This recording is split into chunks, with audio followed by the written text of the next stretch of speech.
all packed, ready to go. The kilesas can't wait to come back home. And then you open the door to your house or apartment, and you're back in your robot world. Yeah? Everything is the same, nothing has changed. Huh?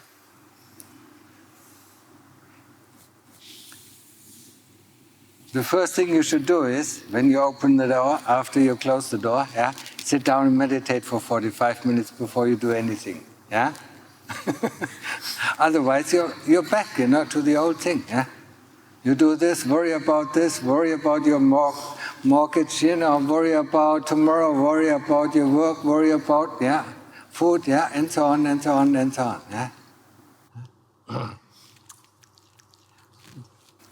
Believe me, the world has you faster than you think. Yeah? Already out there in our thoughts. Yeah? If we want to make a change, we have to make a change. Yeah? Not just running back, to the same old stories. Yeah? Well, first sit down, and then, after you meditated for 45 minutes, then think about what to do, and think about if it is important or not, Because most of the things that we do are completely unimportant, and completely useless, But we don't know it because we don't do the reflection, We don't think about what we are doing. We just go ahead and do it because some voice tells us, to do it. And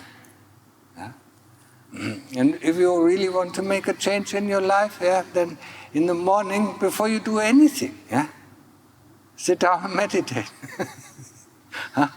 You get up from sleep, and then sit down and meditate. Just throw some water in your face, that you wake up, and then sit down and for 45 minutes before you do anything. Because if you start to brush your teeth, it's over. You fall into the trap of your automatic life. And then when you come back home from work, do the same thing. The first thing, before you start doing anything in the house or in the apartment, meditate. And after that, you can do your reflection. What happened today? And that will bring some change in your life. Otherwise, you go for a retreat, and 5 hours later you come back home, everything is the same. Only the memories. Retreat means going back, going inside ourselves. When you go back home, you're back in your robotic world, where you just function, that's what is expected of us, as human beings. We just function in society, part of the society, You're just a stone, or a gear, in the whole, world, But we can do a change, It's up to us to make a change,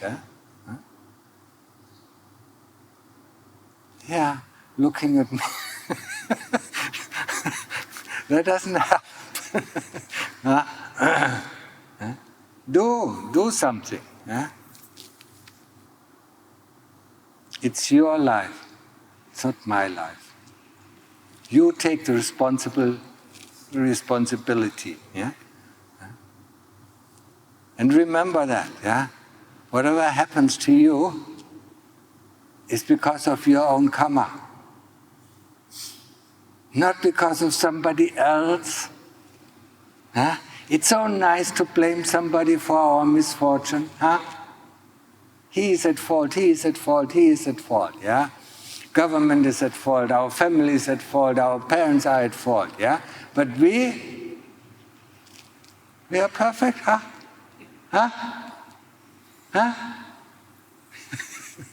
We wouldn't have these parents, if we wouldn't have that karma.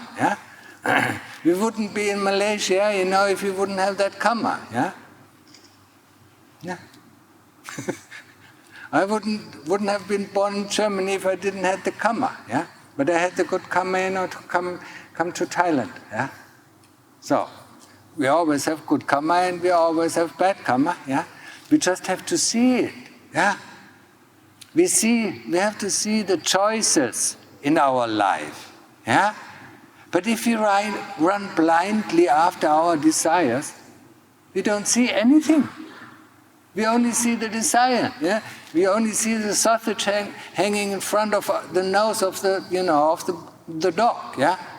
Running after the sausage. Not seeing left and right. Yeah? We have so many choices at every moment in our life. Yeah? And some of them are good choices, and some of them are bad choices. Yeah? But if you're running, after our dreams, yeah, running after a family, a good job, lots of money and so on, we don't see them. Yeah? Actually, every moment there is presenting another choice of life. Yeah? When you think about Siddhartha or the Lord Buddha, before he became the Buddha, yeah, he was living in a palace, with everything, what he needed, yeah. But he still was desiring to go out, yeah? And then he saw the death, yeah? And then he asked, are all people dying? Because in the palace there were only young people, yeah? So he didn't see death there, yeah? And Chandaka, his driver said, yes, everybody who is born dies, yeah? And the next time he went out, he saw a sick person, yeah? And I said, what? Does that happen to every person, yeah? And Chandaka said, yes, it happens to every person. Yeah?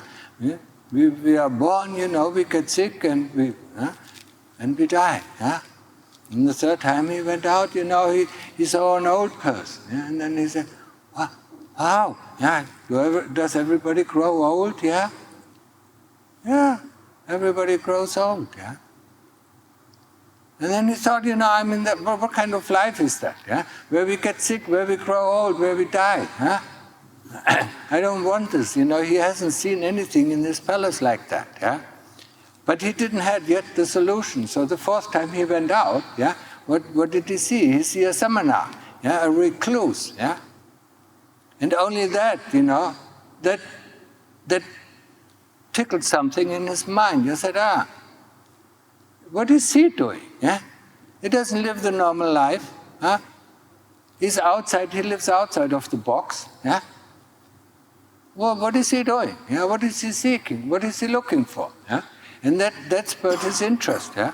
And when he saw, and then finally, he left the palace, and followed these samanas, yeah? Followed these recluses, to find out. Yeah?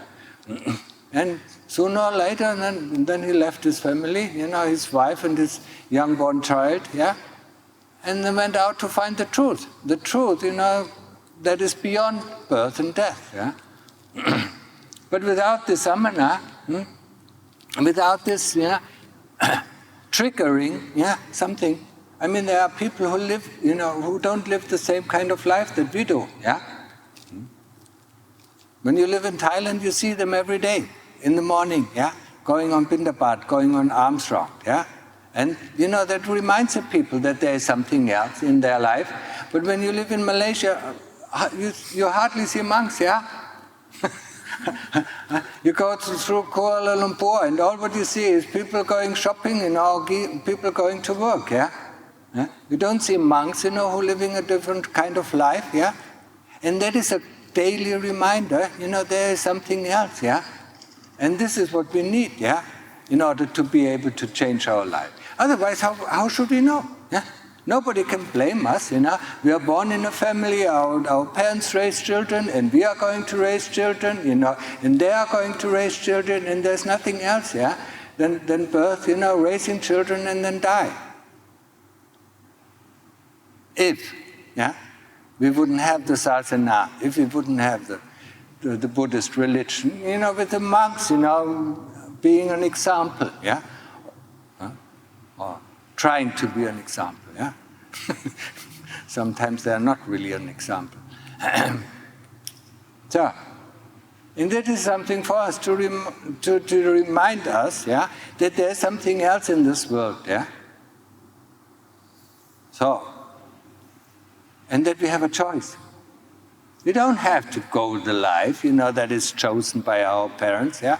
100 years ago it was like, yeah, our father chose, what kind of profession, yeah, we had. Our mother chose, what kind of husband or wife we should marry, yeah. Nowadays, it is more or less free, yeah. Except for some of the Chinese families, old tradition. But anyway, yeah. So, we do have a choice, yeah, and every moment of our life, yeah. The Lord Buddha left, his wife, yeah, when he saw, there is something wrong, yeah. I want to find out, yeah, what is beyond birth and death, yeah. And then he found Nibbana, yeah. So he left his wife and he left his newborn child, yeah. Now we can't even leave our parents alone, yeah? Oh, I have to look after my parents. Yeah? I hear all these excuses why we can't ordain. I have to look after my parents. And I ask how many brothers and sisters do you have, yeah? Oh, a few, yeah? Yeah? Also, society does look after our parents, especially the Asian societies, yeah? Not so much the Western societies, yeah? So, if you're really determined, to find a way out, yeah, then we can do it, yeah. Pack our bags and go, yeah. But, yeah, there's so much attachment, yeah.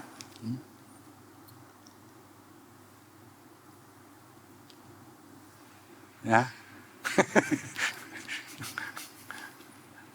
It's not comfortable to find a way out or to go the way. It is the beginning. It is rather difficult, yeah? But it is worthwhile. Yeah?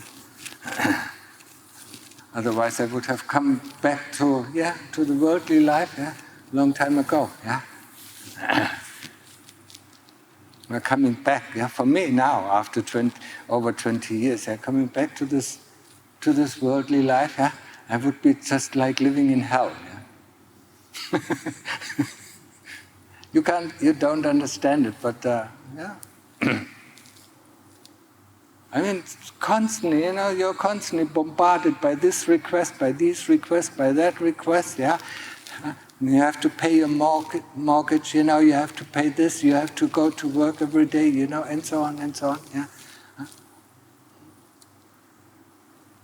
And how much free time do you have, yeah, to play around, yeah? In the evening when you come back from work, you might have 2 or 3 hours, yeah? And first of all, you need some food, yeah? And then you're tired, and all what is left, you watch some movies, yeah? Or play some games, yeah? And that's what you call life. But it's up to you. Yeah? So, you know what to do, yeah? I told you everything. I told you the way, up to the heaven. I told you the way back to the human realm. And I even told you the way out of the hamster wheel. So it's up to you, make your choice, yeah?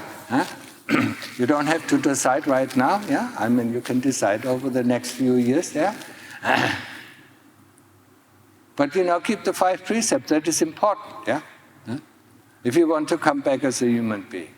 That's of utmost importance, yeah? Keep the 5 precepts, yeah, from now on, yeah? Don't fiddle around with it, yeah? Don't get into alcohol and drugs, yeah? That's most important, yeah? Because the moment we drink something, we do things, yeah? And everybody knows that, yeah? We do things that we regret later, yeah? And this regretting later is always in our bad. It's always in our bad merit, yeah? Demerit, yeah? So don't drink it in the first place, yeah? We can be happy without alcohol, we just need to do some meditation, yeah? And then do some meditation, yeah? If you want really to make a change in your life, I told you how to do it, yeah? You wake up in the morning and the first thing you do is sit for 45 minutes or 1 hour, yeah, before you start doing anything, yeah? Because then you already calm down, then you can, then you have much more of an overview what to do, yeah? And the same thing when you come back home from work, yeah? The first thing is let everything go, what happened in the work, yeah? Now we are off work, we don't have to be, yeah? In thoughts with the work, what to do and what we left out and what not to do, what to do tomorrow. forget all about it, yeah? Just rest the mind, for 45 minutes or for an hour, yeah? And then do the reflection. Just look, what happened. Very roughly, you can just look, yeah? Well, what kind of dreams did I had in the morning? Yeah? What kind of thoughts, came up, during the day?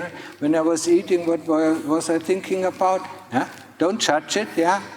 Because judgment makes it, doesn't get us to the point, yeah? We want to see, the heart wants to see what actually is going on. We don't want to color the heart with our perceptions, yeah? We want to show the heart just what happened, yeah? Because the heart is the only one who can make the right decisions, yeah? And see what is right and see what is wrong, yeah? We can only view with our perception what is good and what is bad, but we don't even know what is good and what is bad if it is right, yeah? Because here in Malaysia we think this is good and this is bad. In other parts of the world, other people think differently, yeah? And we have noticed that before, yeah? Or some of us have noticed it, yeah? So according to our perception, what is good and what is bad must not necessarily be good or bad. It can be, but must not necessarily. The only thing that really knows what is good and bad is the heart, yeah? And the heart knows, yeah, okay, yeah, this was wholesome, this was unwholesome, yeah? And it has to see it for 50 or 100 times or 1,000 times before it actually does some action, yeah? Because it has to really understand what is going on, yeah? And if you don't have enough sati during the day, it doesn't really understand what is going on, what really is going on, yeah? What is the cause of all the problem, yeah? Once we have enough sati, we can see what is the cause of the problem, yeah? But the sati is the important thing. And that's why we have to meditate, that's why we have to keep our mind calm, yeah? And not constantly up in thoughts and in memories, yeah? And meditating, yeah? Remember one thing about meditation. Meditation is like digging a hole, yeah? As long as you have the shovel in your hand and dig, yeah, there will be a hole. And the more you dig, the deeper will be the hole, yeah? But if you look out for the hole that you shoveled yesterday, it's already gone, yeah? It's a sand hole, it fills up, the moment you look around, where's my hole, it's gone, yeah? Huh? So digging, repeating the Buddha or, being with the breath, is digging, yeah? And if you stop digging, if you look for the hole or if you look for the experience that happened yesterday or 3 years ago, yeah? The hole will fill up, yeah? And you have to start anew, yeah? So constantly dig, and there will be a hole. And the longer you dig, the deeper will be the hole, yeah? And the more you will be gone, yeah? Remember this, yeah? When you look for the experience that you had yesterday or this morning, yeah? It's not there anymore, yeah? If you don't believe it, go to the sand, and build a sand castle, and next day you look where it is, yeah? Gone, yeah? The waves washed it away, yeah? And that's the same thing with us, yeah? Our concentration will not last, yeah? So meditation is all about digging a hole, yeah? Just dig and dig and dig, and if you're just, sometimes the digging is more difficult because there are big stones in it, yeah? Sometimes the digging is very easy, yeah? And you can't change that, yeah? You can't think about, yesterday was so easy, why is it difficult? Maybe I wait for tomorrow, maybe tomorrow it's easier. No, yeah? Then there will be no hole at all, yeah? And tomorrow will be even more difficult because you don't have any more training and your arms, get tired, yeah? So the more you dig, the arms to get stronger, and the less difficult it will be, yeah? Remember the simile, yeah, when you do meditation. Huh? Don't expect, and don't look for the hole, yeah? If you dig, the hole will get deeper, yeah? And the deeper you are, the more remote you are from this world, yeah? Understood? Yeah. Yeah. Expectation is that what bothers most of the people, yeah? Expectation, about, yesterday it was so good, or last year it was so good, why is it so difficult now? Huh? I mean, one day it is difficult, one day it is less difficult. Yeah, I mean, you can't change that. Yeah, just like one day getting up is so easy, and the next day getting up is so difficult. Yeah, yeah, we know that. Things are changing. Yeah, anicca, impermanence. Nothing will stay the same. Our body will not stay the same, and everybody knows that. Yeah, our thoughts are not staying the same. Yeah. Just think about 5 years ago, what did you think? Yeah? Do you still think the same things? No. Yeah? Your views have changed, your opinions have changed, yeah? Huh? When we were 15 or 16, do we still have the same thoughts? No. We know that was stupid, yeah? We wanted to change the world, yeah? Huh? I don't know about you, but probably, we wanted to change the world. It was in the 70s, with all this, yeah.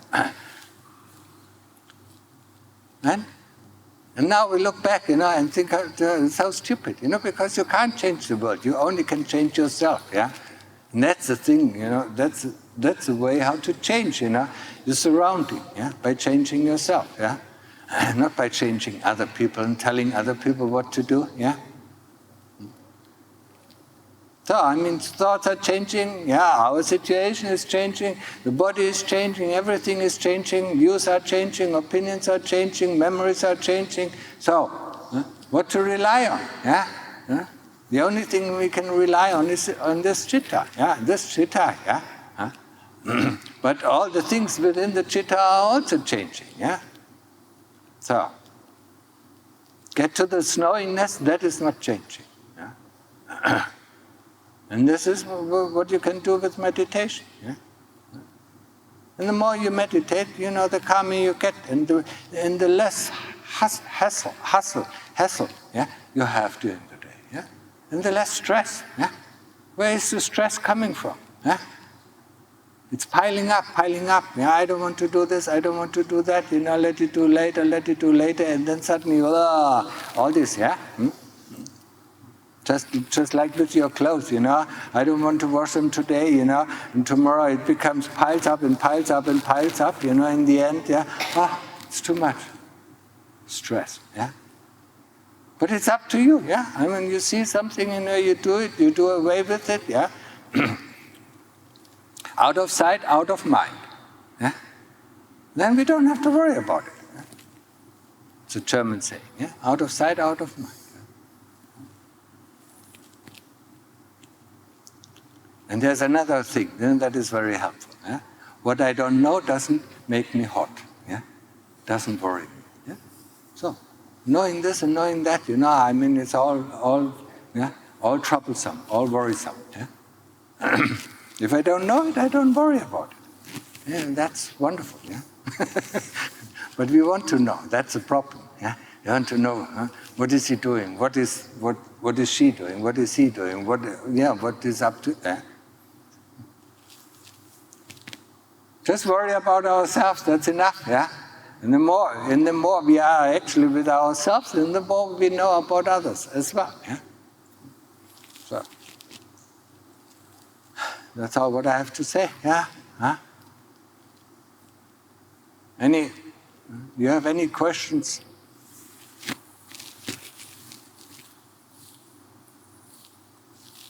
And understand whatever happens to you is because of your own doing, yeah? Not somebody else does it, yeah? If you remember that very well, I mean, your life can be really smooth, yeah? You don't have to blame anybody, yeah?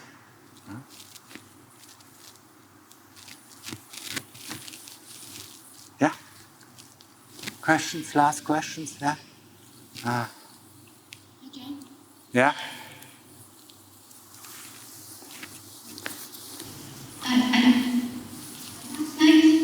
Last night when you were speaking about your experience with Dhamma or you mentioned about letting go, and then it's very difficult to do so.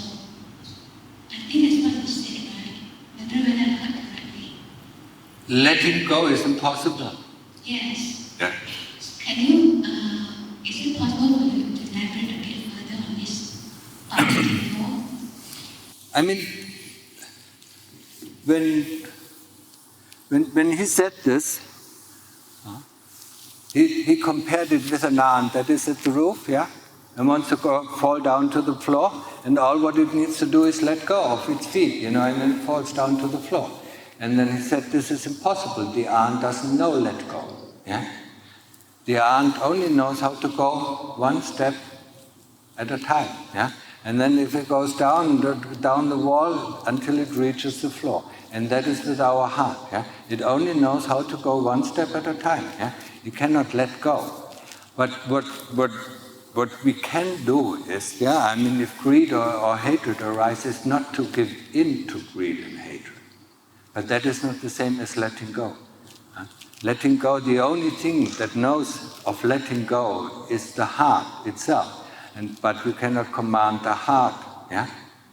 We command the brain. Yeah? So, don't do this, but the heart still wants to do it, and then we are in trouble. Yeah? We all know that. Yeah? It's not good to do this, but something is, driving us from the heart, So the heart is the only thing. The moment the heart knows, the moment the heart understands that something is wrong or unwholesome, the heart lets go. Yeah. But we cannot command the heart. Yeah. Because the only thing, and that's why I said, practice is all about showing the heart what it does. Yeah. And that's where reflection comes in, the daily reflection. We just show the heart what it does, until the heart understands if it is wholesome or unwholesome. If it sees it's unwholesome, no child wants to hurt itself, yeah? And it's the same with the heart, yeah? But as long as the heart does not understand that it hurts itself, yeah, it will continue to do so. You understand? Ajahn, sometimes I tell myself, okay, I think it's craving, desire on my part. So I will tell myself, just let go. Yeah? And I just let go. Yes, but the desire comes back again. Yes. Yes, that's why I said, you can't let go. Yeah? The desire comes back, and then you can let go, but I wouldn't call it let go, not give in. Yeah? That's very different. I do it repeatedly, but right. Yeah. It is not permanent. That's right.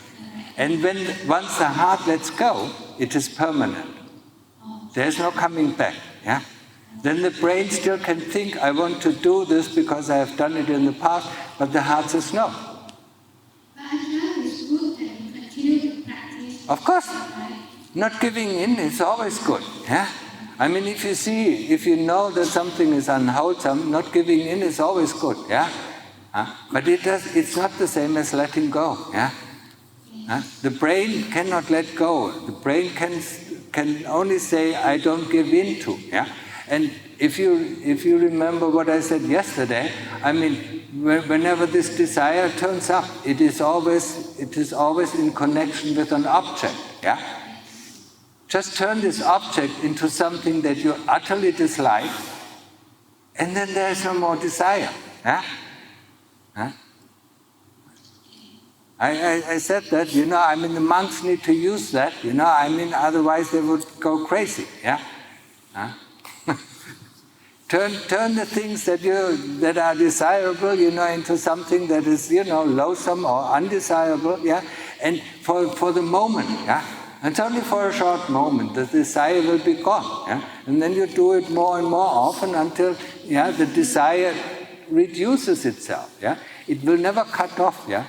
If you listen to the talks, then I said, the only thing that will finally cut off of greed and hatred is the investigation of this body, yeah? Because that's where the plant of greed and hatred are rooted, yeah? When we uproot, yeah, the plant of greed and hate by destroying the illusion about this body, then there's no more desire and there's no more hate, yeah? And the same thing with hate, If you find something, that pulls your hate, turn it into something that is desirable, yeah? Or lovable. Yeah. Example? What? Example, a loving child, yeah? A newborn child that smiles at you, yeah? Oh, I mean, we always are taken in, yeah? I mean, when we see a newborn baby, maybe just half a year old or a year old, and it smiles, with its eyes open and smiles and says, I mean, how can we be hateful? Yeah? If you can't find that, find something that is good about this person, yeah? Or good about the situation. There's always something. There's always two sides, Remember, every coin has two sides, yeah? And we tend to see only one side, yeah? Can I ask another question? Yeah, sure. I learned from another Ajahn that when you come to a point in your meditation when thoughts are far apart and when thoughts are fewer, Yeah. you can actually go into vipassana, looking into causes and conditioning and inclining your mind towards the three characteristics of existence. Uh-huh. But I tend to do that because I learned that from Ajahn. I did not go into very deep samadhi. Can you please comment on that? It's not deep enough. The knife to cut down the conditioning is not sharp enough. Yeah, you need to sharpen it more. So you really have to experience this calmness when there's no more thoughts and no more memories coming up. This is the calmness that we need. Yeah, like you need. When you're tired in the evening from your work, you need your sleep. Yeah, don't you? You can't just stay on working, just make, while you're standing, make a short nap and then continue working. That doesn't work out, yeah? And that is the same thing, even if the thoughts are, far away, there's one thought coming and there's another thought coming, yeah? That's not enough, yeah? Really, and don't mix them up, yeah?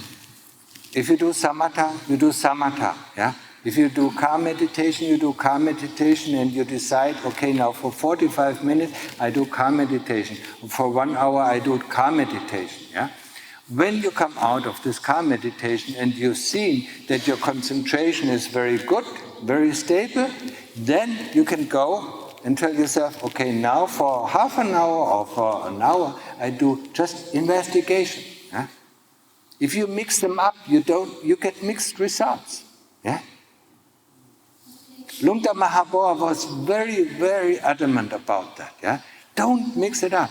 If you do samatha, you do samatha. If you do vipassana, you do vipassana. You never mix them up because you don't get real results. Yeah?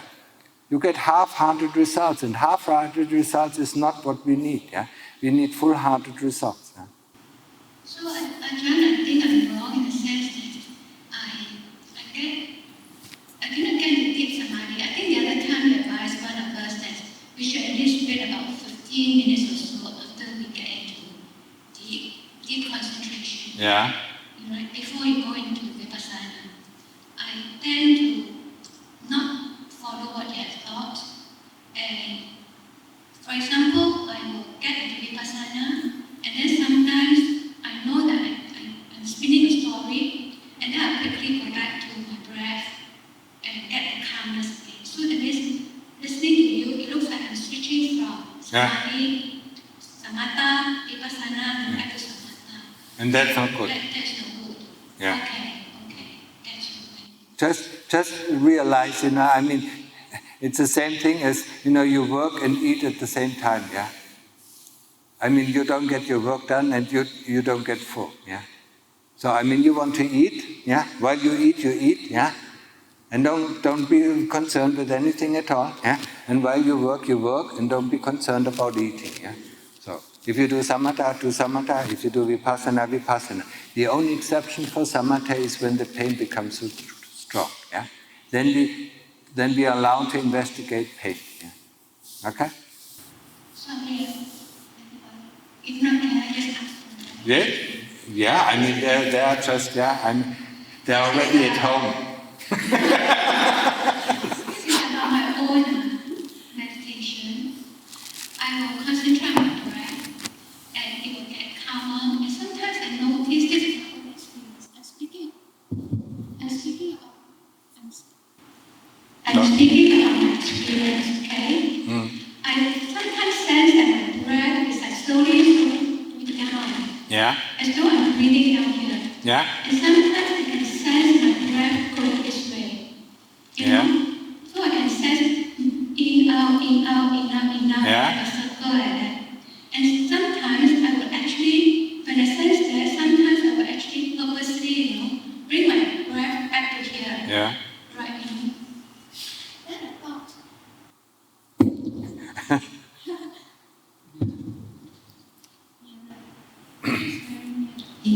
oh, okay. Then I thought would come to me. Yeah. Just speak a little bit louder. Forget about the microphone. I understand it. Then I thought I thought would come to me that, hey, this is illusion. The breath couldn't be going this way. Yeah. And the breath is actually here. Yeah. Right now. So then the thought would come to me, it's an illusion that I've been changed. I've been acting like this in many other things. But to think that is a delusion in itself. When there's one thing that we really have to be adamant about it, yeah. When we observe the breath, there are two things.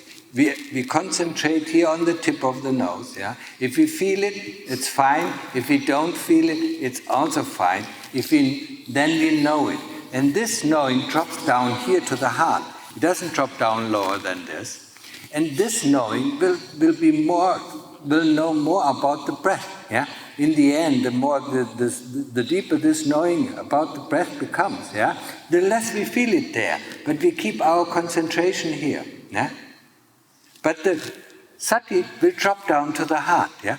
In the beginning, sati and concentration are at the same point. Yeah. Until our concentration becomes deeper and deeper, and sati and the concentration will separate. Yeah. So sati will go back to where it actually comes from, to the heart or to the citta. Yeah. And the concentration will stay there. Yeah. And then you will know more about the breath, and it becomes a very strong knowing. But you can't feel anything anymore. But the breath is very subtle, and not only the breath at the tip of the nose, but you will start to know the whole breath body. Yeah? So don't stray away from it. Yeah? Keep your concentration here, and when you don't feel it anymore, know the breath. Yeah? And I said, this knowing the breath is more difficult than feeling the breath. Yeah? So I'm trying to say correct that when I sense this, Yeah. bring back my concentration. Always keep it there. Here. Yeah. And then from here, somehow I will get very samadhi. Yeah, you will see it, but don't try to control it. Just let it happen. Yeah. So if the breath keeps going, Yeah, that is, your attention is going this way. Yeah. But our attention should stay here. Yeah. Then just bring it back here, yeah? Bring it back here, bring it back here, yeah? And once the knowing gets stronger, it will become easier, yeah? Then it doesn't tend to go away, yeah? Thank you so much. You're welcome. Oh, this battery is gone. So, yeah? I do a meditation alone at home. Yeah? After I got a deep concentration, I start to feel. I cannot feel my body anymore. Yeah? And start to be very scared. And then I come You out start to what? be very scared. Because Oh, okay. I cannot feel my body Yeah. anymore. So I quickly come out from meditation. Yeah. When I do it alone. We shouldn't be afraid of anything, yeah? See what is left over, yeah? What is normally happen, yeah? When the concentration slowly gets stronger and stronger and stronger, the body disappears. First the legs disappear, then the arms disappear, and in the end, there's only this point, the knowingness, the citta, that stays on until that disappears as well, yeah? So don't worry, let it disappear. When you go to sleep, where are you? Huh? The same thing happens, You don't know where you are. When you really go deep to sleep, you don't know if you wake up again, yeah? So let the things disappear that can disappear and stay with that, what is remaining, yeah? But you have to train yourself before that, yeah? So before you do meditation, yeah, tell yourself, okay, whatever can disappear, let it disappear, yeah? Whatever stays on, just be with it, okay? Yeah? Yeah, fear is a very great problem, you know. A lot of people, when it's loaded. Yeah, be a little bit more noisy.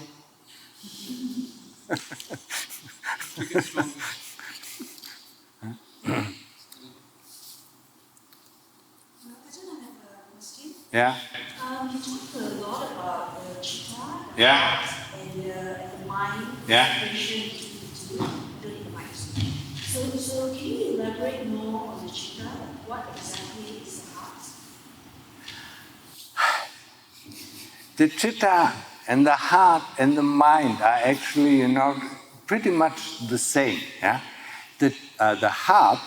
When we talk about the heart, you know, in our normal language, you know, that's the emotional part of us, yeah? It's a part of the citta, yeah? Within the citta, you know, there are the kilesas, there's greed, there's hatred, and there's delusion. There's also, you know, it's also our mind, yeah? And it's also our heart, yeah? Our emotional heart. So it's the logical aspect of our beings, and it is the emotional aspect of our beings. They're all part in the citta. I mean, I'm using only heart and mind because we tend to understand that more clearly, yeah? Yeah. But normally, you know, if I talk only about the citta, then it's all coming from the citta. Yeah? So everything evolves from the citta. Before you think, the intention to think comes from the citta. Before greed arises, the intention, you know, for desiring something comes from the citta. And also the same thing for hate. Everything arises in the citta. That's why in meditation we go back to the citta to see actually, you know, how it works. Yeah. That's why I said, you know, look at the watch, you know, open up the clock, yeah, open up the watch and see, you know, how it works, yeah. And once you see how it works, maybe you get a little bit disillusioned about it, yeah, because there are just gears running, and there's nothing there, yeah. So when I talk about the heart and the mind, then I talk more about the emotional aspect of the citta and more the rational aspect of the citta, yeah. Actually, it all belongs to the citta. It's our, yeah, it's not only our physical heart, it's the driver of the car, yeah, the citta, yeah. When the driver goes out, you know, the car doesn't move, yeah, doesn't have any intentions, yeah. When the driver comes back into the car, you know, into the body, you know, then it starts using all these things, yeah. And nowadays our cars have a lot of things, yeah. It has a stereo, it has an internet, you know, it has a map function, and so on. Oh, so many. think about the cars, you know, that we used 40, 50 years ago. Huh? You remember that? There was an accelerator, you know, and a brake, you know, and the steering. Okay, so any other question? Yeah. Buddhism believes in rebirth, but in Tibetan Buddhism there is a mention of reincarnation. So are they both the same or interconnected? Reincarnation. Yeah. Reincarnation, rebirth is the same, but you know, it depends on how you define reincarnation. Yeah. If you think you are the same person to be reincarnated, then this is wrong. Yeah. Rebirth means just, you know, the karma that you have done is gone to have a new form, yeah? I mean, whatever karma, whatever good or bad karma you've done takes up a new form, yeah? That's why it works, you know. That's why people, you know, who do a lot of good deeds, you know, who serve others, in their next life, you know, become very beautiful, though they are in this life very ugly, yeah? That can happen, yeah? So, I mean, it's not, the personality doesn't reincarnate, yeah? So I would never use the word reincarnation, rebirth, yeah?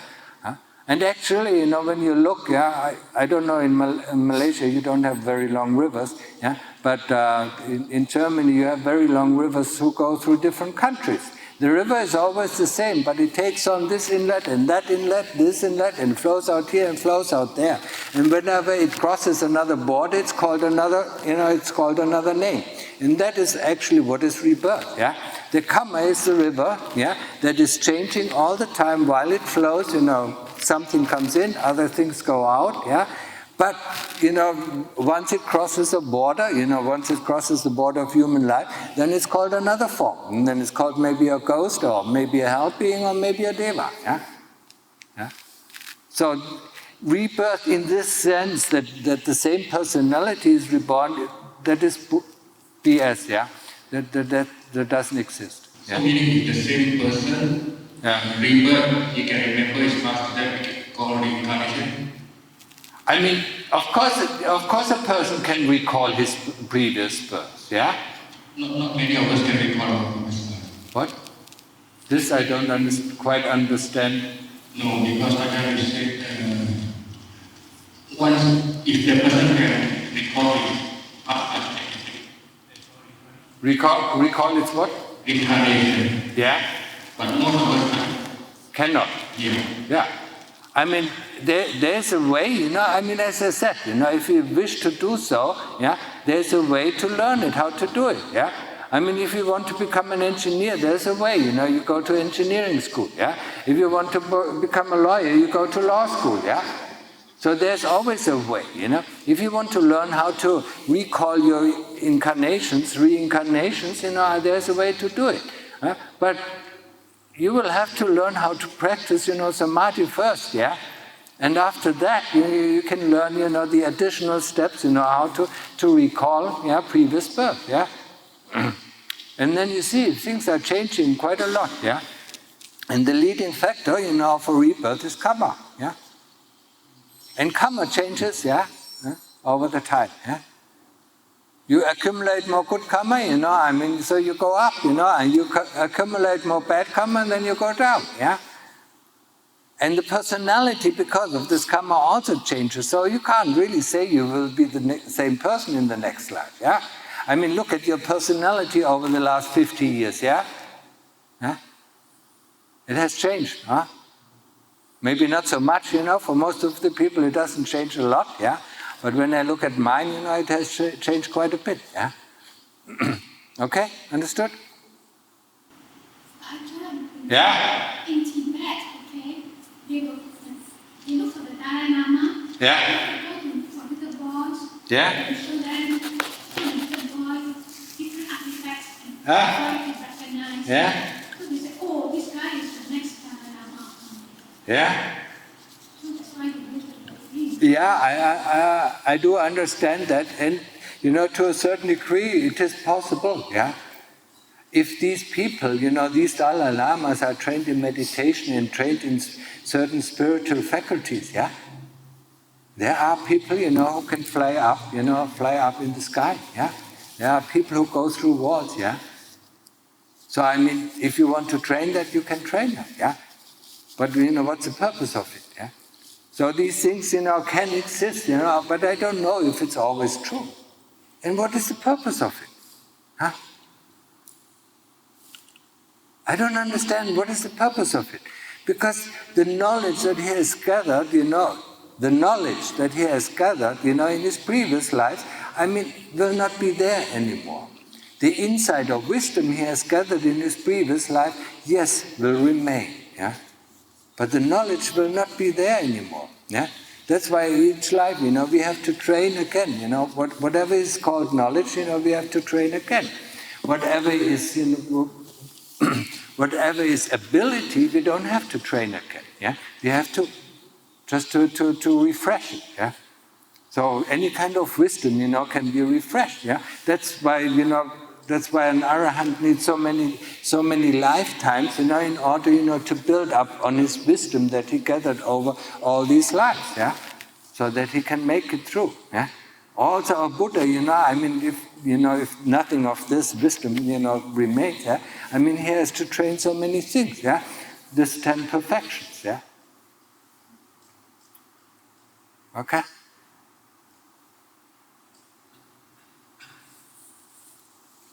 Yeah, just speak loud, yeah. This microphone, it's... Does it mean that if we practice deep meditation, then it will bring to the next life the ability to have a deep meditation? If if we practice deep meditation, I mean, if we can attain samadhi in this life, yes, this ability can bring to the next life. This is an ability that goes into the next life, but you don't know if you're in the next life you are going to practice, yeah?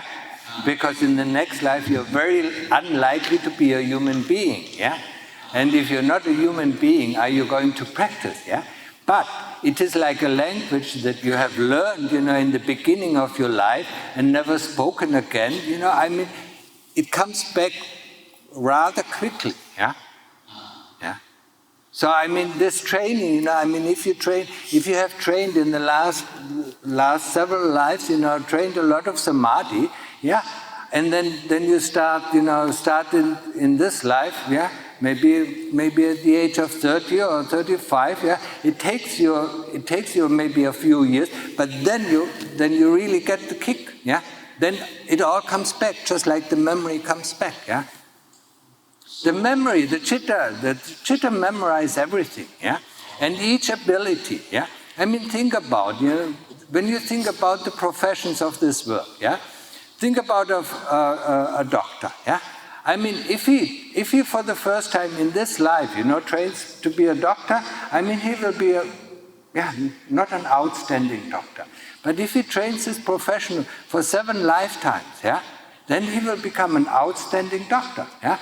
Just like somebody becomes an outstanding linguist or anything that he has done life after life after life. He can build up on the ability, not on the knowledge, but on the ability, on the wisdom that he gathered through his profession. Yeah.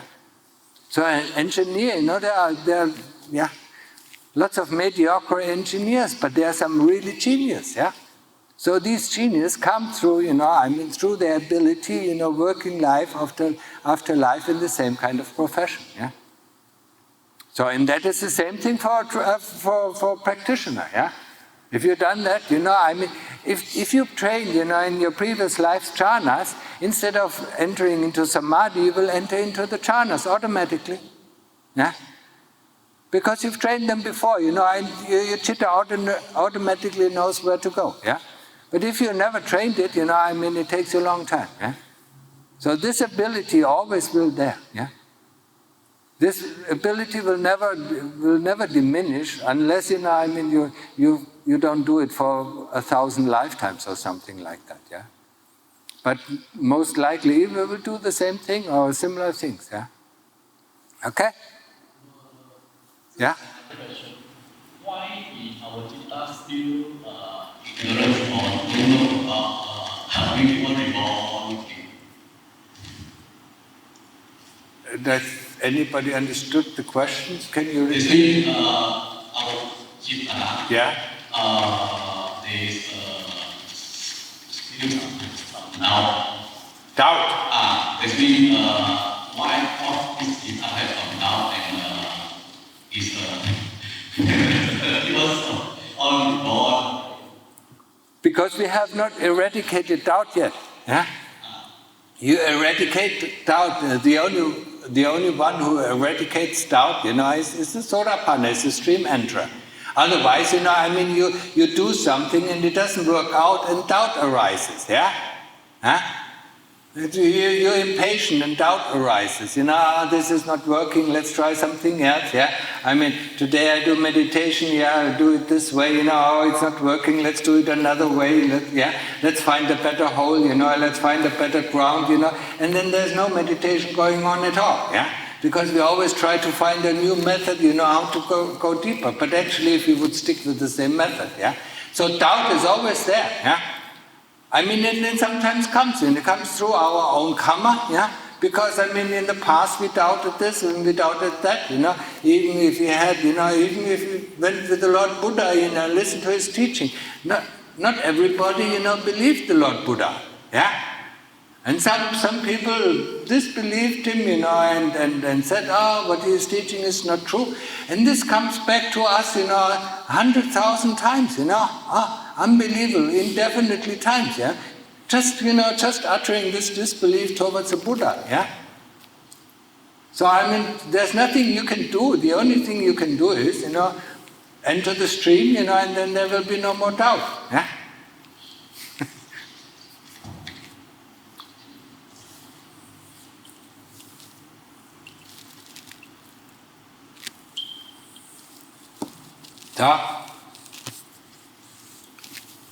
No more questions. Ready to go home, huh?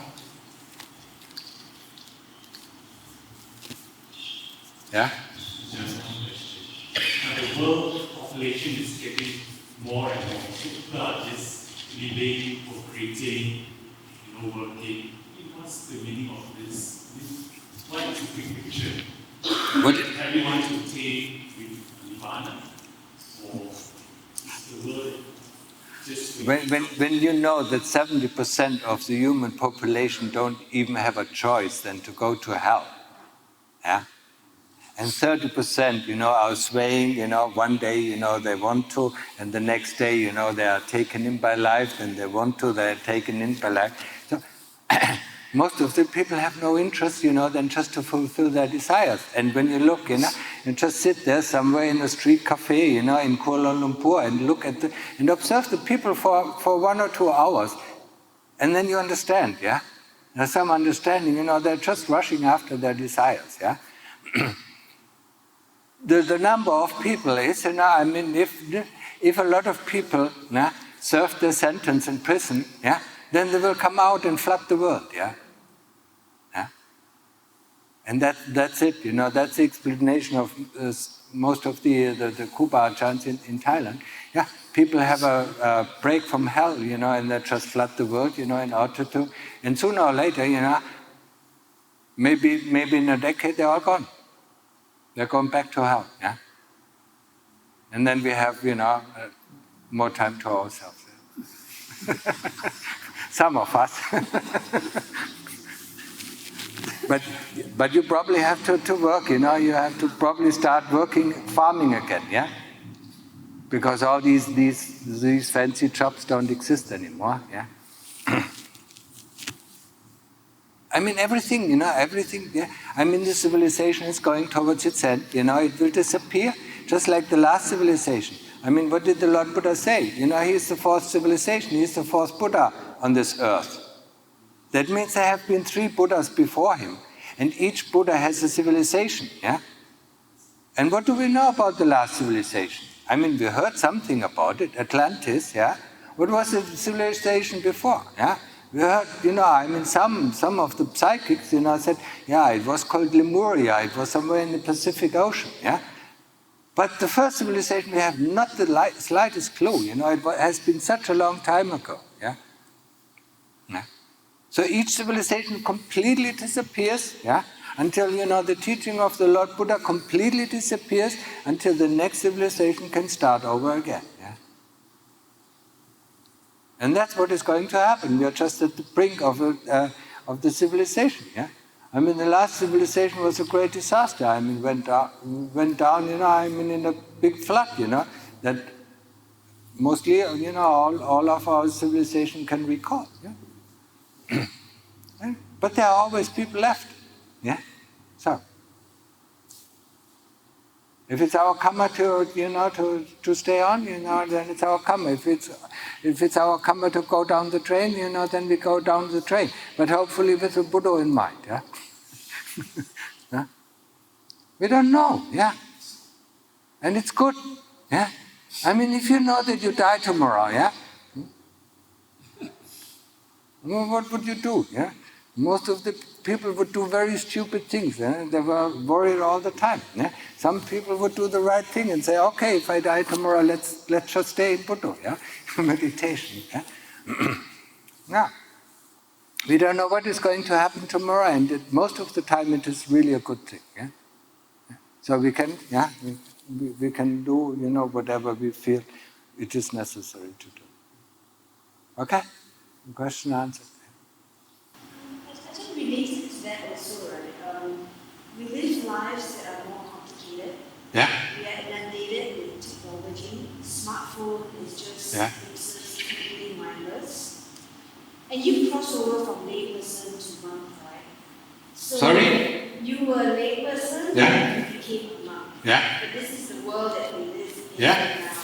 what advice do you have for us to live better lives? Because the world is more mindless, and there's 101 things competing for our attention, which is totally unimportant. The first thing is rely less on technology. Yeah. I mean, how smartphone takes over the lives of people. I mean, you see it. Yeah. And people don't realize that they're living in the world anymore because they're constantly, occupied with their smartphones. Yeah. Now they can't even communicate anymore, the young generation. Yeah? If parents give smartphones to their little children, it's the worst thing that they can do. Yeah? I mean, you lose all the sati, you lose all the power of concentration. Smartphone, games, video games, all these video game boxes. Yeah? I mean, it's only action and reaction. I mean, they're not able to concentrate on one thing for a long time. And that's the same with us, yeah? I mean, we have smartphone, we have video games, we have internet, yeah? And if you're bored, what we do? We don't go and look for the Buddha, yeah? We go on the internet, or we look at the smartphone, who has sent us a message, or what is the reply on our message, yeah? Before that, I said, what to worry about, if we don't know, we don't worry about, yeah? It doesn't make us happy, and it doesn't make us angry. If we don't look up the comments that people write, on our comments, yeah? I mean, we don't get angry, yeah? But the moment we look it up, how can he write things like that? And then we have to reply, And this reaction, furthers the next reaction, and it's a chain reaction, yeah? So, I mean, refrain from these things, yeah? I'm not connected to any social media. I would be stupid, to do these things, yeah? So, refrain as much as you can, yeah?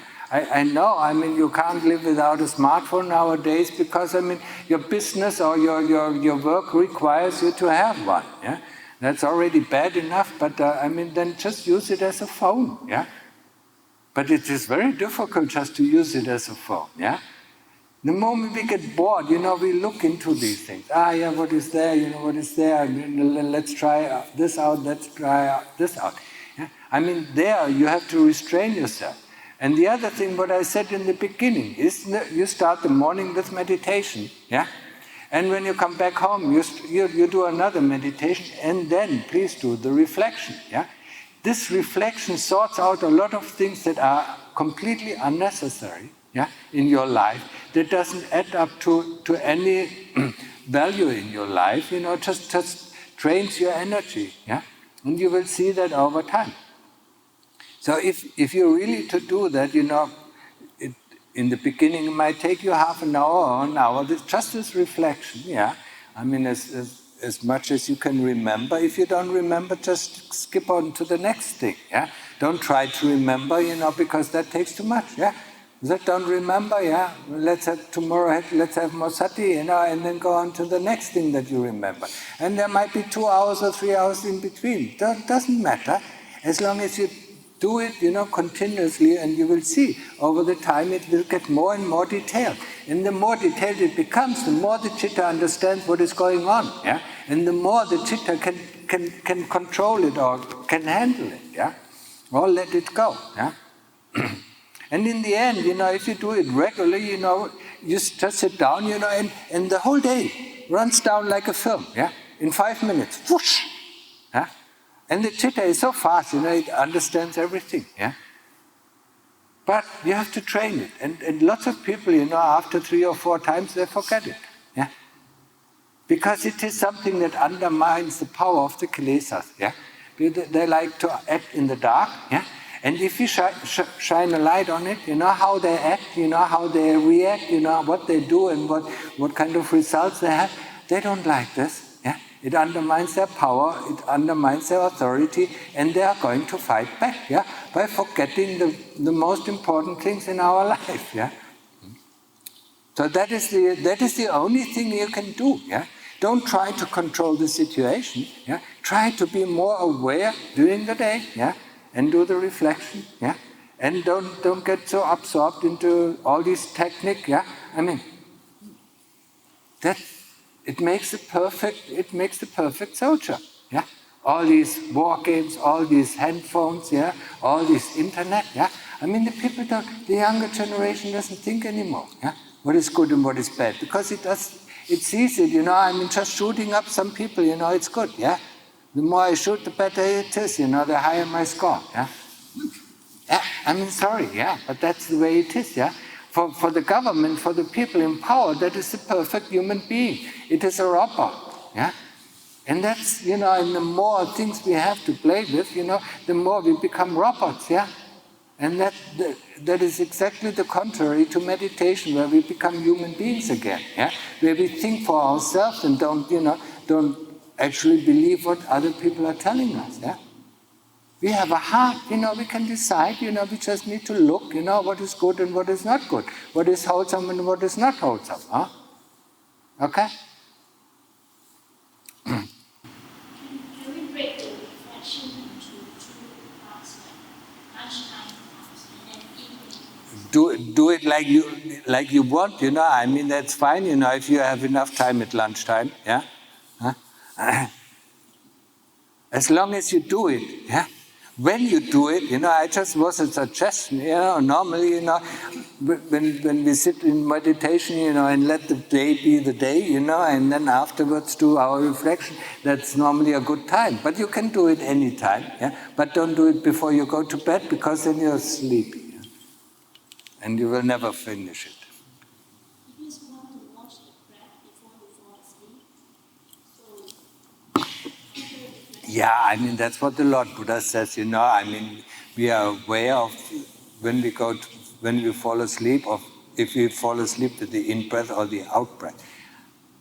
You have to become a mechi or a monk and live for maybe 15 or 20 years to train that, to be able to do it. Except you have done that in your previous life, yeah?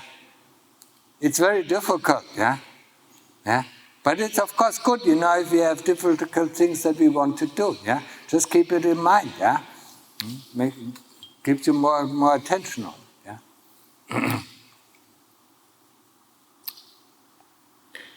We always like to, I mean, the kilesas love to do very, very difficult things, yeah? So that they can give up and say, see, you can't do it, forget it, next life, yeah? Yeah, I mean, if you work with the kilesas or fight the kilesas for such a long time, you know all their tricks, yeah? And you see, I mean, especially when Westerners come, they really, I want to become a monk, yeah? And they work very hard, after 4 or 5 years, they throw their ropes away and go back into the world, yeah? Because they didn't achieve what they wanted to achieve, yeah? There are no patience, they break, they make or break, yeah? And that's not the way, yeah? Patience is the number one, yeah? Endurance, patience, yeah? Observance, yeah? That's the way of practice, yeah? Not trying to do something, yeah? But that is normally, the Westerners are more like that, yeah? So you will see them break much, much easier than the Asians. The Asians are like bamboo, I mean, they are strong inside, but they go with the wind, yeah?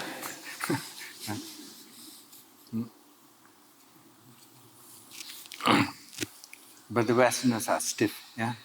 So they break very easily. They're very strong, but they, a tornado just pushes them away, yeah? Okay, so any more?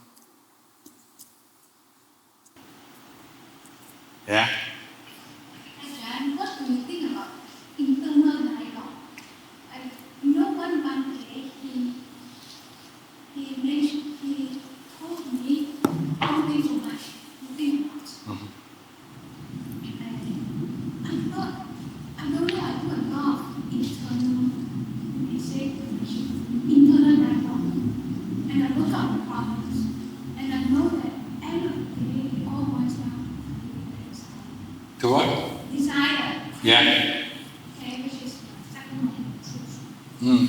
So I teach myself, okay, like this. I'm trying to tell you just let go. And I think of death. Meditate.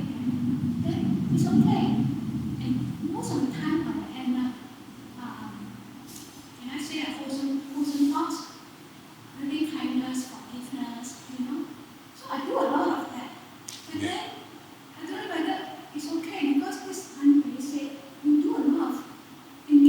Yeah. And stop thinking. Yes. That is also right, yeah. Yeah? I mean, why don't you just think Buddha? Yeah? I mean, the citta does know, and you, that is also, a certain kind of fear. Yeah? When people go into Upachara Samadhi, their thoughts stop. Yeah? And when their thoughts stop, their ego disappears, and then they're afraid. Yeah? What is happening in the world where I can't think? Yeah? I don't exist anymore. Yeah? That's why people get afraid. Yeah? So stop thinking. Let the citta do it. Yeah? I said when there are strong things, then you can question, who are you to tell me this? Who are you to tell me that? What is the result of my doing? Tell me. Yeah? So you can question these kilesa, yeah?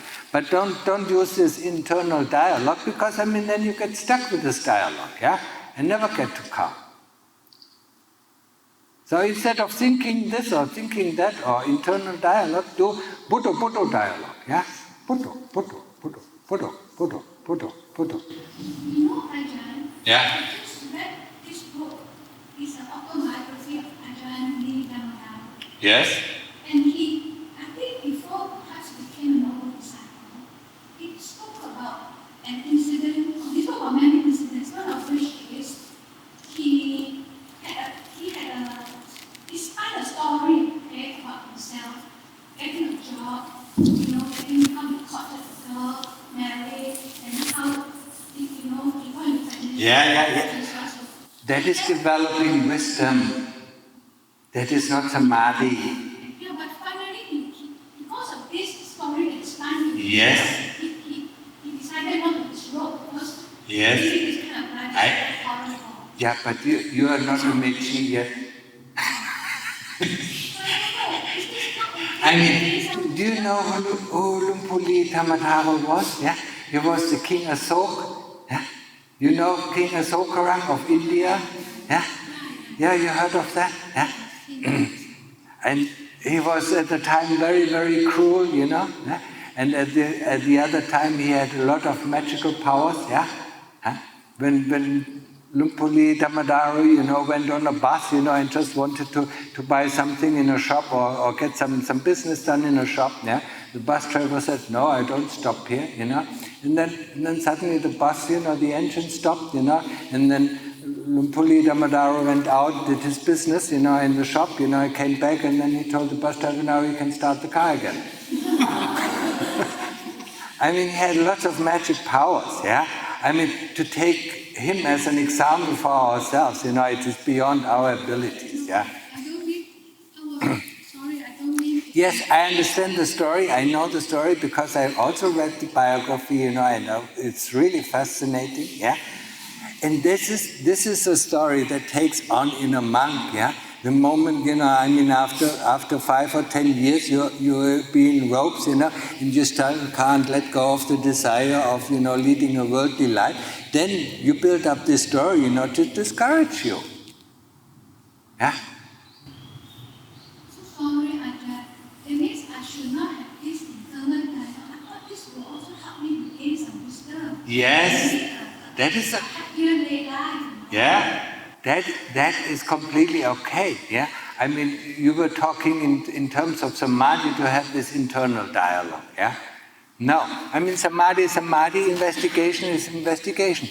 In the investigation you can ask, what happened to my life? When I was born, what did I think? What was I doing? When I grew up, what was I thinking? What was I doing? Of course, this is something, it's called investigation, yeah? Yeah?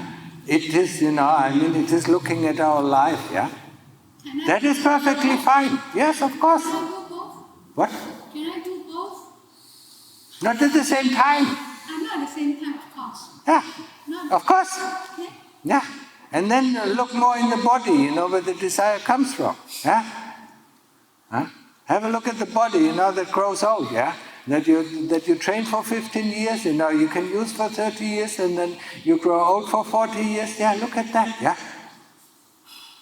But look at it without any kind of answers coming. Yeah? The citta should answer it, yeah? Knowing should come up. If no knowing comes up, you forget it, you do it another time, yeah? Do it another time, yeah?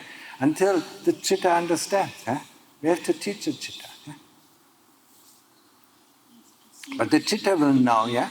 It will say, okay, now I understood it, yeah? Most of the time, say, no, didn't understand, or don't want to understand. Yeah?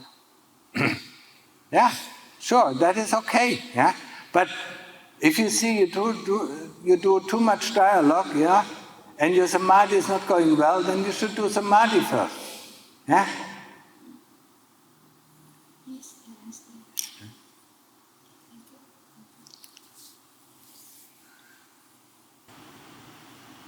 Yeah.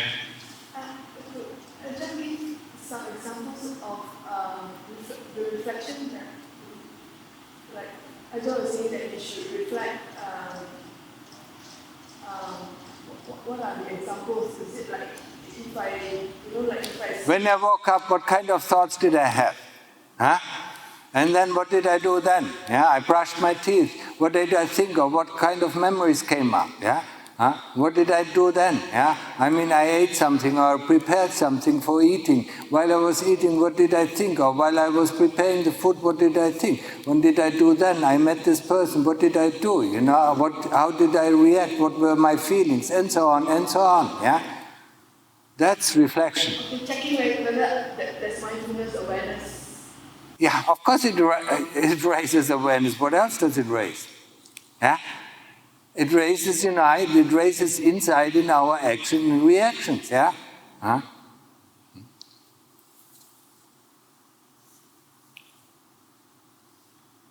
And it's very difficult, yeah?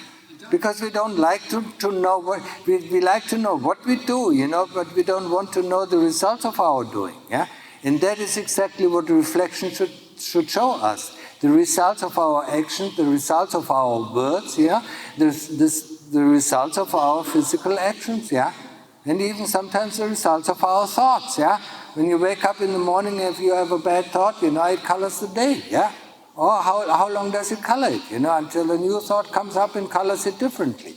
We have to understand, the clockwork, We have to understand the citta, how it works, yeah, in order to be able to correct some things, yeah? Yeah? It's not easy. Yeah? John, the same question is, thought rise, reflect, thought rise, and all thoughts think. What change that do you even do further investigate? No. Just stop there. No. We just want to see what kind of thought arises, and how do and what else, what came after that, yeah? We don't want to judge anything, yeah? Judgment is always wrong, yeah? If you judge this was good or this was bad, it is wrong, yeah?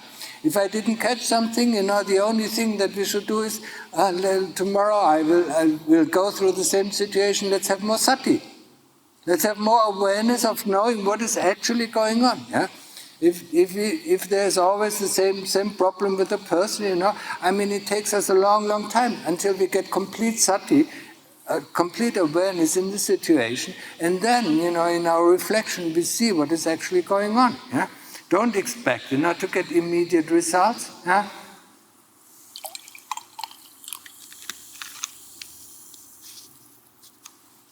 Takes time. Good things take time. Yeah? Huh?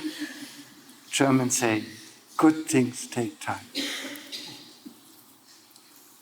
Bad things happen instantly.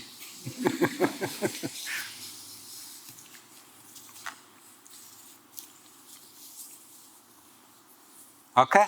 What? Another question? No? Ready to go home?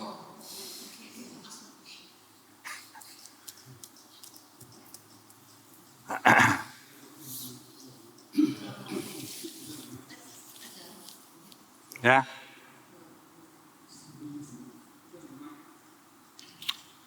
Next time get some better microphones. Yeah, just speak up. Okay, normally I meditate and use knowing. Yeah. As if that I am just observer, just know. Okay, when I see my breath, so the breath is like see the nature, I just observe Yeah. the breath. When the breath is subtle, I don't subtle. When the breath is not so smooth. So whatever, there's some blockages, but it's just normal. It's just watch. So, and then I found that sometimes because of body, the breath is very slow and very big, this is okay to me. So rather than sometimes the body physical is good, we can see the breathing is in, out, very smooth. But most of the time, initially, I think my physical problem, initially you can see the breath very smooth, because sometimes the food take, then my breath, my breathing become not so smooth, and my mind just watch. So can I ask Ajahn, if I have this problem, I always can I improve my What exactly was the problem? What exactly was the problem? I mean, the breath always changes, Sometimes it's smooth, sometimes it's rough, Then it is, all what we do is observe it. But the problem is, I have the feeling you don't have a point of concentration. You only are with the knowingness, and the knowingness swims here and swims there and swims up and swims down. You have to anchor it. Yeah. If the breath is very clear, then I can be very focused. Sometimes this breath becomes not stable, and then and it is a problem because you don't have an anchor. You put your concentration around the tip of the nose and then stay with the concentration there, and then know the breath. Because then you know if the mind shifts. Then you know if the citta, shifts here or shifts there. And then you can bring it back to this point of concentration. You understand that? If you don't have a concentration, some people just say, I'm just with the knowingness. Sometimes they're up there, in the heaven, and down there in the hell, they're left and right, they don't know where they are. We have to have a point of concentration. Is that, You understand that? And then, we just observe, If the breath is rough, then it's rough. If it's smooth, it's smooth, Not trying to make it somehow, That is important, And if your concentration is stable, it automatically becomes very subtle, very smooth. I can experience I continue. I mean, this one. Sometimes I have the drop into. I also have the drop. It still can sometimes. And that's good, if it drops into Upachara Samadhi. But when you come out, do you feel refreshed? Do you feel concentrated? Because then it is really Upachara Samadhi. If you don't feel refreshed, if you don't feel concentrated when you come out, then it wasn't Upachara Samadhi, then just your attention has dropped. I mean, you always know, if you go to sleep and had a nice, refreshing sleep, you know when you wake up. I mean, if you just toss around, from the left side to the right side, and then you get up, you're all, I mean, you didn't have a sleep. It's the same thing with Upachara Samadhi. I mean, lots of things can happen.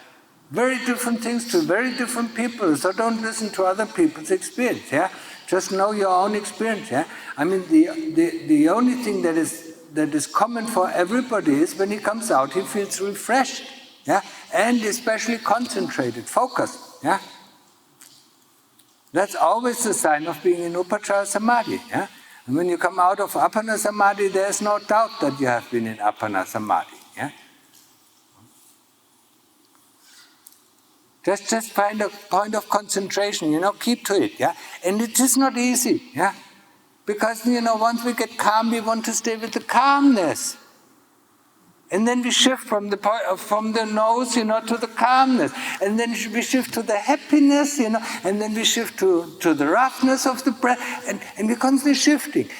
We want to make the mind stable, So, always adhering to one point, And whatever happens, we know, If it's happy, we know it's happy. If it's calm, we know it's calm. If the breath is rough, we know it's rough, but we're always there.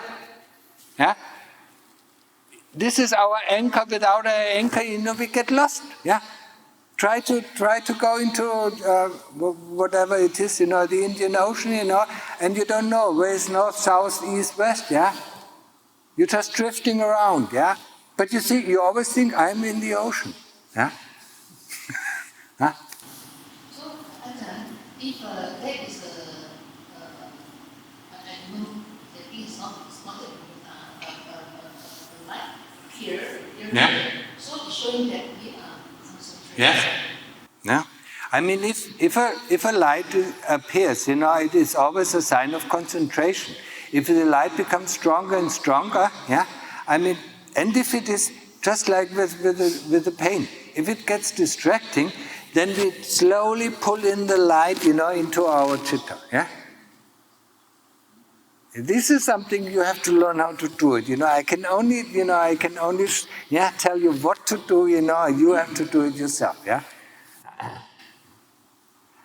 Only if the light becomes disturbing. Otherwise, don't take any notice of it. Yeah? Just keep on your, yeah.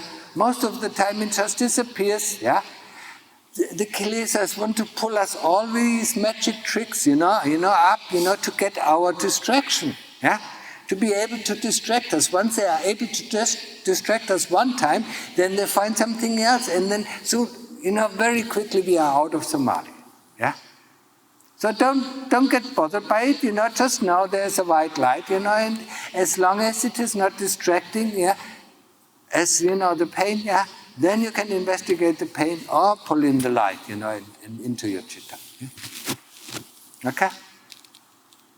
There's so many things, yeah. Don't get bothered by anything, just know that you're at the top, the tip of the nose, or you're with the Buddha, yeah? That's all what you need to know, yeah? Huh? Digging the hole, am I digging? No, I'm not digging, yeah? I'm looking, yeah? Looking for the hole, yeah? Then I know I'm not digging. Let's say your breath is, your nose is congested that day. Congested, yeah? Would you still recommend another? Oh, then I would recommend Buddha for a while.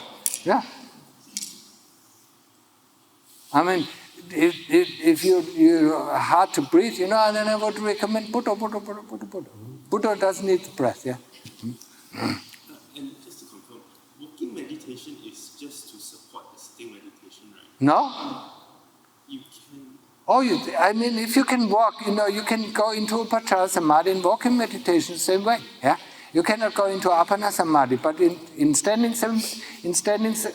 meditation and in sitting meditation, you can go into Appana Samadhi. Yeah? But in walking meditation, very easy, much easier than sitting meditation. You just walk, yeah? But you probably have to walk 3 or 4 hours, yeah? Huh? Yeah. You just walk, yeah? Until suddenly, you see a body walking around, yeah? And said, that's interesting. Walking up, walking down, walking up, walking down. Yeah. Who is that? Well, yeah. Well, it can happen. It happened to me quite often. Huh? Well, that's interesting. Something is walking there. Yeah? Is there any running meditation?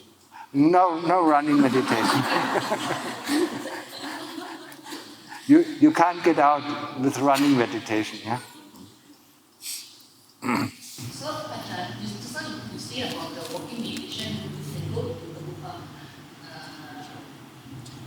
the Upachara. Yeah. Is it on the breath or I personally use always, the breath. Yeah? Most of the time the breath, yeah? If my mind was completely unsettled, then I use the Buddha, yeah? Until the breath starts kicking in, yeah? Most of the time I use the breath, yeah? But you can use the Buddha, it's the same thing, yeah? I mean, when you read the biography of Lumpur Man, when he was teaching the people in Chiang Mai, yeah? I mean, What are you looking for? I'm looking for my Buddha. I lost my Buddha. Can we help you find it? Yes. What do we do? You walk, and look for the Buddha. And, you walk down and look for the Buddha. And you look for the Buddha. And they reach, amazing states of mind. Yeah? Because they're simple-minded. They don't look for anything else. They don't know what to look for. Yeah? But we are so complicated. We know so many things. Yeah? We hear so many teachers. Yeah? Every teacher tells us something different, and in the end we don't know what to do. Yeah? Huh? But that is your karma, it's not my karma. I just went to my teacher, and I wasn't interested what he teaches, that teaches, Huh? Just now you said when you walk, Yeah. 4 hours, is it continuous 3 Yeah. hours without break or Yeah, without break. I mean, when you go for, I know the Asians don't like to walk. Yeah, I mean they use their motorbike. but Westerners, we love to walk. Yeah, we love to walk for hours, sometimes 6 hours, 8 hours. Somewhere in the mountains or in the forest. Yeah, so I mean for us it is not a problem. Yeah. I mean, it also helps your body, yeah? Yeah?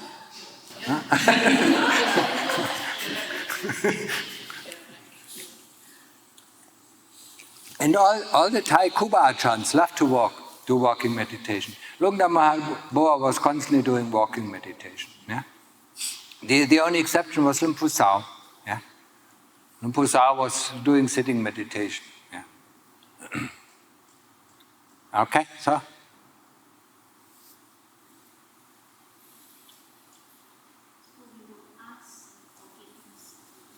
Yeah? First of all, we would like to thank you, Ajahn, for teaching us for the past 5 days. Sadhu, sadhu, sadhu.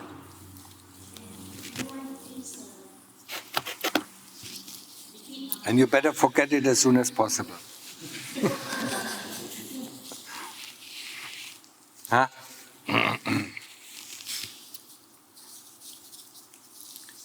We ask for forgiveness in spirit, yeah? So, yeah?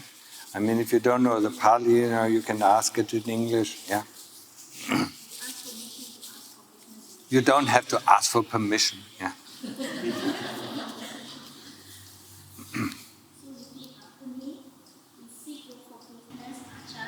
Seek your forgiveness, Ajahn, for whatever wrong that we may have done, towards you, through thought, speech, and action. Please forgive us. I forgive you, do you forgive me?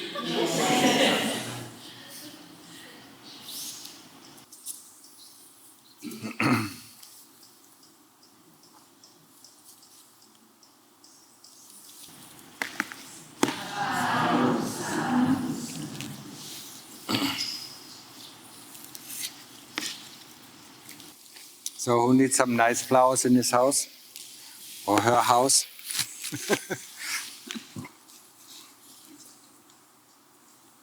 All my flowers are in here. Yeah? I don't need.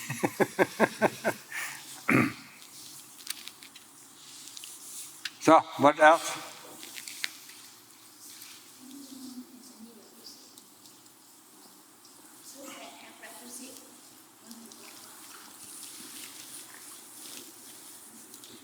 Just stay. Yeah, with the Buddha, with the Buddha it's okay. Yeah. Huh? When you're with the breath, you just stay here. Yeah.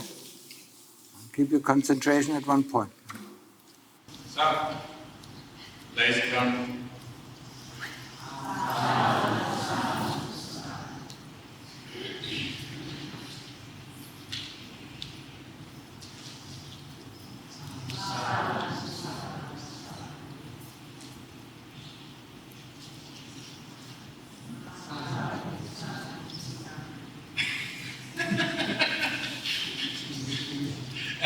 Actually, the attitude says that.